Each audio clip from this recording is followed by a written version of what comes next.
Women reservation bill Lok Sabha Rajya Sabha दोनों में पास हो गया है। हालांकि 2 वोट लोकसभा में ज़रूर इसके अपोजिशन में पड़े थे, लेकिन राज्यसभा में तो कहा जाए कि 215 वोट वन साइडेड ये राज्यसभा से पास हुआ है।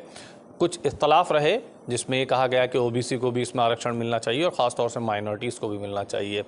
जो इख्तलाफ रखने वाले तमाम सांसद थे उन्होंने इस चीज़ का आरोप भी सरकार पर लगाया है कि सरकार तमाम जो ये ओबीसी हैं या मुस्लिम कास्ट हैं उनके साथ सबका साथ सबका विकास के नारे पर काम नहीं कर रही है। बहरहाल हमारे साथ इस वक्त जस्टिस हसनैन मसूदी साहब हैं, मेंबर ऑफ पार्लियामेंट है नेशनल कॉन्फ्रेंस से। सर, लोकसभा राज्यसभा दोनों पास हो गए हैं। जी। आप लोग तो डिमांड ही करते रहे, लेकिन सरकार ने कोई डिमांड सुनी नहीं आप लोगों की। देखिए, बात यह है कि ये बिल है वुमेन रिजर्वेशन का बिल, तो ये एक प्रयास रहा पिछले 50 साल से। हर एक के एजेंडा पर थे, हर एक पार्टी के एजेंडा पर था कि ये अनरिप्रेजेंटेड जो हमारी ख़वातीन है, आबादी का निसफ है और ये बड़ी ज़्यादतियाँ उनके साथ कि उनके हाउस में जब हम जो 1947 से आज तक जब हम देखेंगे, एनालिसिस करेंगे, तो कभी भी इनका 50 क्या 25 भी नहीं रहा है, 15% भी नहीं रहा है, उस 15% से भी कम रहा। सो हर एक का कमिटमेंट था बेसिक आइडिया के साथ। तो ये ऐसा आइडिया नहीं था कि जैसे फार्मूलाज था तो कोई अपोजिशन में खड़ा हो जाता, तो हर एक चाहता था कि ये हो जाए। 1999 में पहला प्रयास हुआ, राजीव गांधी जी थे, तो 64वीं तरमीम पेश हुई, तो बीजेपी ने फेल करवाई, तो उन्होंने वोट इसके अगेंस्ट दे दिए जो राज्यसभा में। बहरहाल इस वजह से सबका कमिटमेंट इस कंसेप्ट के साथ था, आइडिया के साथ था, तो हम नहीं होने देते ये आइडिया डिफीट। ये सही है कि हमारी बड़ी रिजर्वेशंस हैं, हमारे महफूजात हैं कि ये बिल जैसे होना चाहिए था वैसे नहीं है। 2 कारण के 2 वजह होता है। एक ये कि आप फौरनी कोई फ़ायदा नहीं दे रहे हैं, आप ये मौखर कर रहे हैं 15 साल तक तकरीबन। कुछ लोग कहते हैं कि 2034 में फ़ायदा होगा, कुछ कहते हैं 2039 में फ़ायदा होगा। तो कोई वजह नहीं कि आप मौखर करें, आप इसको फ़ौरन ही लागू ना करें। देखिए क्या करना है, सारे 545 जो सीट है हमारी, उसमें तो 1/3 हमें आइडेंटिफाई करनी है और वो सलाह मशवरे से, विचार विमर्श से कर सकते हैं। हमारे पास अभी 7 महीने हैं, 6 महीने हैं हमारी आगे वाला जो हमारा पार्लियामेंट का इलेक्शन होगा, तो लेकिन हुआ नहीं वो, तो ये मौखर किया गया और ये इसको जोड़ा गया अगले सेंसस के साथ। देखिए आप जानते हैं खुद ही, सेंसस से बड़ा ही एक वसी एक होता है एक्सरसाइज, कई साल लग जाते हैं, कई साल लग जाते हैं उसमें आपने सेंसस क्या किया, फिर मारूजात क्या है, उजरात क्या है, उनको ले लीजिए, हर जगह जाइए। तो जनाब पहली बात ये है। तो उसके बाद हमने डिलिमिटेशन के साथ इसको मुंसलिक किया, तो एक कमीशन बनना है, उस कमीशन के पास फिर उसका अपनी प्रक्रिया है, अपना एक प्रोसीजर है, क्या होंगे उजरात, क्या होंगे, कैसे होगा। तो मुख्तसरन ये है कि इसका फ़ायदा अभी नहीं मिलेगा और एक शराब है आज की तारीख में। ये मार्केट किया है उन्होंने, एक जो है जिसका कोई मतलब ही नहीं है, वो चीज़ इन्होंने मार्केट की, जो चीज़ अभी होगी नहीं और 15 साल तक इसका फ़ायदा नहीं हुआ। ये एक बात है। दूसरी बात है, हम चाहते थे कि अगर 75 साल के साथ बाद ये एक्सरसाइज हो रहा है तो एक हॉलिस्टिक अप्रोच होना चाहिए, एक मजमूई अप्रोच होना चाहिए। देखिए हमारी इस वक्त, जैसे मैंने पहले भी आपसे गुजारिश की, कि हमारी जो माइनॉरिटीज़ है, कोई 10 करोड़ के करीब ख़वातीन है, मुस्लिम ख़वातीन, और हाउस में क्या है, कोई 4 ख़वातीन भी नहीं, तो हमारा हम उसमें गिनती भी नहीं कर सकते इशारिया 000 क्या है। तो उनके लिए कोई डिवाइस करनी है, कॉन्स्टिट्यूशनल डिवाइस, ताकि उनको भी रिप्रेजेंटेशन मिल जाए, उनको भी जो अनरिप्रेजेंट। इसी तरह ओबीसी है, ठीक है, ओबीसी इतनी बड़ी तादाद है और भागीदारी उनकी नहीं है। जो देश के जो मामले चल रहे हैं, मामले चलाए जा रहे हैं, वो लेजिस्लेचर हो, वो बाकी मामले जुडिशरी भी हो या इंतज़ामिया हो, वहाँ उनकी पूरी भागीदारी नहीं है जो होनी चाहिए थी।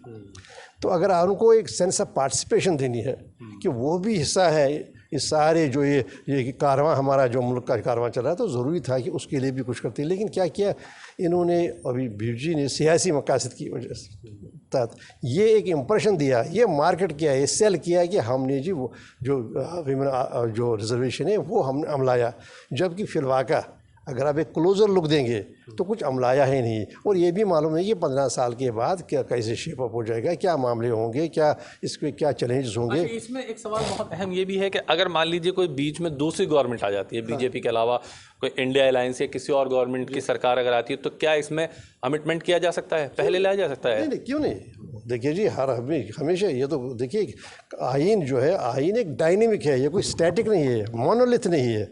हमने आज तक, ये आज की जो तरमीम हमारी है 128वीं तरमीम है।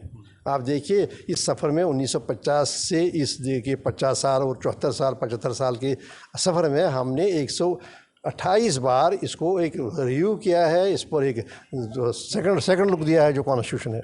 तो इसमें ये बात नहीं है, जब अगर आ जाएगी इंडिया अलायंस आ जाएगी तो मुझे लगता है कि हमारा पहला ये होगा, उसका पहला ये होगा लक्ष्य कि ये तो अब तो हो गई, एक कंसेप्ट एक एक्सेप्ट हो गया, अब वो पहला उनका एक कदम होगा कि कैसे हम लाएँ OBCs के लिए रिजर्वेशन, माइनॉरिटीज़ के लिए रिजर्वेशन। डिवाइसेस है, आईनी डिवाइसेस है, कॉन्स्टिट्यूशन जो है उन डिवाइसेस का प्रयोग करके, इस्तेमाल करके हम, मुझे ये उम्मीद है कि किया जाएगा।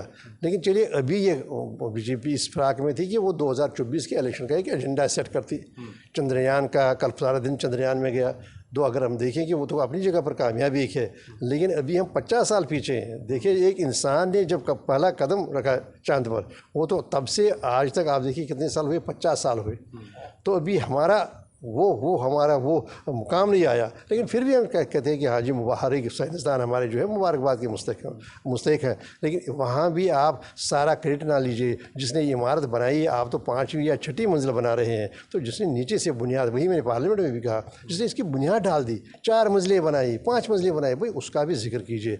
लेकिन ये है कि प्रधानमंत्री जी ने अपने जो भाषण दिया, जो उन्होंने अपना जो उनका एड्रेस था पार्लियामेंट में, उन्होंने तकरीबन उनका बैलेंस रहा, हर एक की बात की, हर एक की बात की, ये तो मानना पड़ेगा, हर एक की बात की।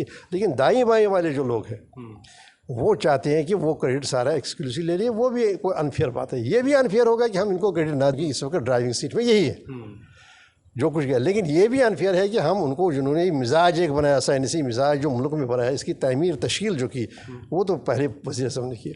उन्होंने को तो जो ये हमारे सारे, कहा जाता है कि राजीव गांधी भी कहीं ना कहीं इसके लिए सूत्रधार माने जाएंगे। बहुत जी, उन्होंने IT में तो उन्होंने किया, सैम पित्रोदा के साथ मिलकर, तो पहला कंसेप्ट जो उस वक्त हम हंसते थे, ये भी हंसते थे। आपको आश्चर्य होगा, आपको ताज्जुब होगा कि वो रिपोर्टेडली 1999 में जो बिल राज्यसभा में फेल हुआ, उसमें जो सबसे बड़े लीडर थे अडवाणी जी और वाजपेयी जी और बाकी लीडर थे, उन्होंने भी उसके खिलाफ वोट दिया था, जो ये वुमेन रिजर्वेशन है। अब बात ये है कि जो आज है उसको भी क्रेडिट दीजिए, जो हमारा इतिहास है ये कंटिन्यूटी में देखना चाहिए। देखिए, देश एक दिन में नहीं बनता, और ये हमारा आखिरी कदम नहीं है, जो हमारा स्पेस है उसमें आखिरी कदम नहीं है चंद्रयान 3।